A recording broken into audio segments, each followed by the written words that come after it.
This is a new segment. It's called In Your Shed. And we've got our first man here today who we're interviewing is Steve O'Brien. Now, you may recognise Steve because he rides a little bike. And if we're lucky, we'll get to have a look at that through this. But it's going to be a log segment because he's got a big shed and he's got lots of bikes. Steve, can you take us through? All right, no worries. Look, face the camera. Don't bloody talk.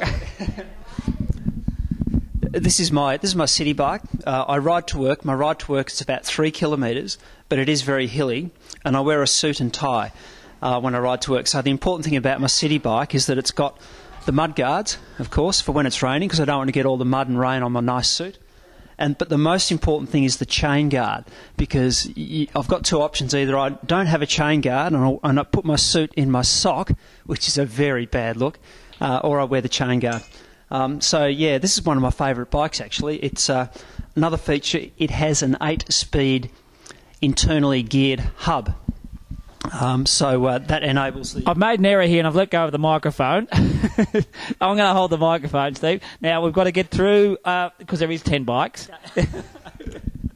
Now, that's a beautiful bike. Thanks. But what about just a trouser clip? Oh, trouser clips still look pretty daggy, I reckon. I reckon they just look too daggy. And it's also a lot of mucking around, and you've got to carry it with you. You've got to remember where you left it. Is it in my bag? Is it in the wardrobe? Is it at home? You're running late for work. You've got to find your trouser clip. Forget it. Just put them up. You stick it on the handlebar. That's what I used to do. When I was a little kid and I was riding to school. Anyway. I guess a smart person would do that, yes. Okay, next bike is? Next bike's my mountain bike. I love a mountain bike. As you can see, it hasn't had a clean for a while because I've got too many bikes to clean all at once and keep them all clean. But this is my cross-country mountain bike that I use typically on a Tuesday night just for recreational riding and the occasional race. Love this bike. Giant Anthem, love it. Giant Anthem 1, hydraulic brakes, Fox shocks, Fox forks, a few carbon fibre bits here and there. It's a wonderful cross-country racing bike. Rightio, Steve, what's this one? This is what I call a street trick bike. It's got 2 gears.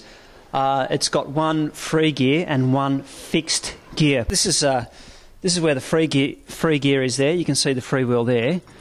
That sprocket there is fixed to the hub, so that will spin backwards or forwards. So that's how you get your fixed gear on one side and your free gear on the other side like that. It's like a cross between a normal street bike and a trick bike. These things that you see sitting up here on the handlebars, they're designed for one purpose only, and that's to do handstands on. I'm a circus clown from way back, and I made these myself. Okay, so these are specifically designed for doing handstands, and if I've got a good run, being able to track the handstand in a full circle. Okay, beautiful. And it's just under repair at the moment. Hasn't got a front brake? That's correct. I've just sort of borrowed the front brake for another bike at the moment. Okay. Rightio. Can I just say one more thing? Yes. The fixed gears also so you can go forwards and backwards. You can ride it like a unicycle. You can sit on the head tube and ride it like a unicycle. You can spin it backwards, spin it forwards. It's quite a remarkable bike, and I used to be pretty good at it. Okay, I've got one question. Can you do wheel stand downhill backwards on this bike? Yes. In the dark? In the dark, and I can also do them in circles as well. Yes. Yes is the answer. Okay, this is a pretty good in your shed because there's not many people who are going to have all this sort of stuff. Oh, this is a mountain bike. This is my commuter bike. If I want to go for a ride on the bike tracks, I use this bike for doing recovery rides. If I've had a really hard ride one day, I just want to go for an easy ride on the bike track. This is the bike that I use. It's set up to be ridden at night, so this is my mountain bike, my very high intensity light system that I use for the mountain bike.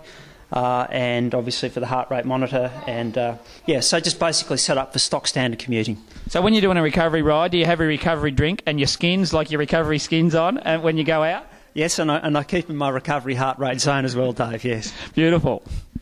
No, this one, this is fixed. No, it's not fixed, it's a free. This is a single speed mountain bike, and I use this just for having a bit of fun on as well. Okay, but it's fixed in the wind trainer. Sorry, yes, it is fixed in the wind trainer, and I sometimes sit on this and do about 5 or 10 minutes warm up before I do my stretches. Stretching is very important when you do a lot of cycling. This is getting too much. How old are you? 41. Oh yeah, okay, so you're in a very competitive zone at 41 because out there in your 40s, that's where all the competition is. The bike behind it? That is a pure trick bike, okay? I've got it set up a little bit differently at the moment, but I've had that bike for about 15 years. I built that bike myself with my own oxy kit, and that is purely for tricks only. So at the moment it's set up with a freewheel just because I'm playing around with it a bit, but that's typically 1-to-1 fixed ratio. So it does similar things to my other trick bike, but it's specifically designed for tricks. You can see those handlebars there.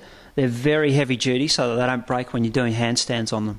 Okay, but if that's a pure trick bike, what was the difference with the other one? Well, the street trick bike has a freewheel as well, so you can ride it to wherever you want to do your tricks, then do your tricks and then ride it home. This thing, you've got to put in your car, drive it there, then do your tricks, then put it in your car and take it home. Okay, yeah, all right. Well, we all needed that clarification.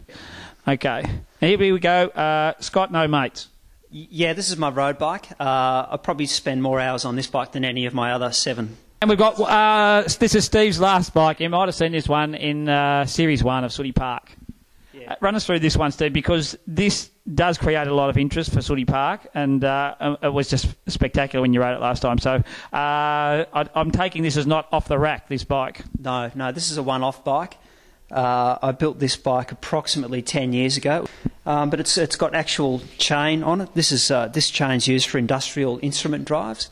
So I think it's 6mm pitch as opposed to 12.5mm on a standard bike chain. So it's about roughly a half scale down from a normal bike chain. And this one's been geared fairly tall, so it's better for touring rather than sort of low speed work. And how many Ks do you reckon this bike's done in 10 years since construction? Oh, okay. Well, every time I did my show, which was once a week, probably 60 times a year, probably did 10 metres, so 600 metres. Did I get the maths right? Well, I'd like to know how you did it once a week and fitted 60 of them in a year. That's because there were shows over the Christmas season, more than once a week, you see, so that's how I got that, yeah. Okay, and the purpose of the seat is? For aesthetics only.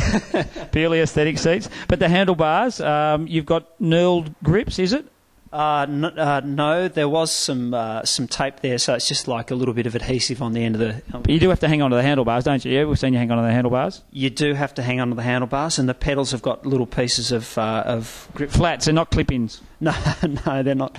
They're not clip-ins, no, but they do have sandpaper on them, just to make sure your feet don't slide off the pedals, because they're very small. They're probably 20mm by 30mm, so they're not very big at all.